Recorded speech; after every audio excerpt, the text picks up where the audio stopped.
Hello everyone, আমার নতুন একটি ভিডিওতে তোমাদের অনেক স্বাগত।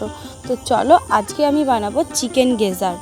তো চিকেন গেজার্ড বানানোর জন্য আমাদের কি কি লাগবে আগে দেখে নিই। আমি এখানে নিয়েছি আদা রসুন বাটা, পেঁয়াজ কুচি, টমেটো কুচি আর গোটা লঙ্কা। আর নিয়েছি চিকেন গেজার্ড, এটাকে আমরা কচকচিও বলে থাকি। আর নিয়েছি এখানে কিছু গুঁড়ো মশলা। তারপরে একটা ফ্রাইং প্যানে দিয়ে দেব রিফাইন্ড অয়েল। তো রিফাইন্ড অয়েলটা যতক্ষণ না গরম হয় ততক্ষণ আমরা ওয়েট করব।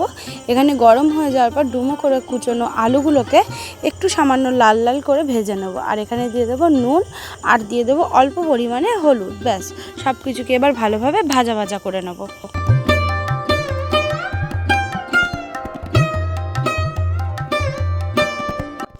আলুটা ভেজে তুলে নেওয়ার পর এর মধ্যে আমি দিয়ে দেবো এবার জিরে ফোড়নটা দেওয়ার পর এখানে দিয়ে দেবো কুচো করে কেটে রাখা পেঁয়াজ, দেবো 3টে কাঁচা লঙ্কা, দেবো টমেটো কুচি।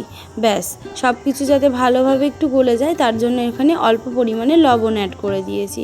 এরপরে এর মধ্যে দিয়ে দেবো আদা রসুনের পেস্টটাকেও ভালোভাবে পেঁয়াজ, টমেটো আর লঙ্কার সাথে ভালোভাবে মিক্সড করে নেব।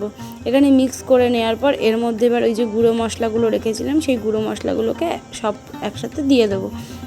মশলাটা যাতে ধরে না যায় তার জন্য এবার এখানে সামান্য পরিমাণে একটু জল অ্যাড করে দেবো। ব্যাস, এটাকে এবার 10 মিনিট মতো ভালো করে কষিয়ে নিতে হবে যাতে এর মধ্যে কোনো কাঁচা গন্ধ না থাকে। আমি এখানে 10 মিনিটের জন্য ঢাকা দিয়ে দিলাম। 10 মিনিট পর ঢাকনাটা খুলে নেব। এরপরে মশলা একদম ভালোভাবে আমাদের এখানে কষানো হয়ে গেছে। এর মধ্যে এরপরে দিয়ে দেবো ভেজে রাখা আলু আর দিয়ে দেবো চিকেনের ওই যে গেজার্ড আছে বা কচকচি, সেটাকে আমরা এখানে দিয়ে দেবো। তারপরে সব কিছুকে ভালোভাবে একসাথে মিশিয়ে নেব। তারপরে 10 থেকে 20 মিনিট মতো এটাকে কষিয়ে নেব।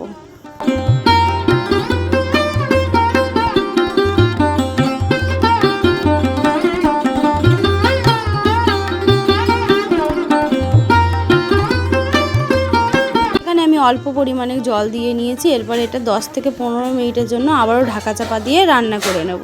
তো 10 মিনিট পর আমি ঢাকনাটা খুলে দেখলাম একদম এটা কষানো হয়ে এসছে। এরপরে আমি এটা একটু ঝোল ঝোল রাখতে চাই, তো তার জন্য আমি এখানে আবারও কিছুটা পরিমাণে জল অ্যাড করে নেব।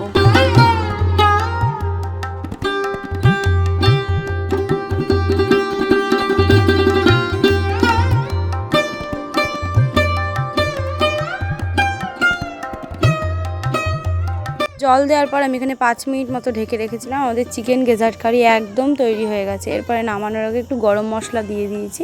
আমি এখানে একটু ঝোলঝোলি রাখতে চেয়েছি, তোমরা চাইলে এটাকে একদম কষা কষা খেতে পারো। এটা রুটির সাথে খেতে ভীষণ ভালো লাগে, তোমরা চাইলে ভাতের সাথেও খেতে পারো। আর ভিডিওটা কেমন লাগলো অবশ্যই জানিও। ভিডিওটা ভালো লাগলে চ্যানেলটাকে সাবস্ক্রাইব করে দিও। চলো আজকের মতো বাই।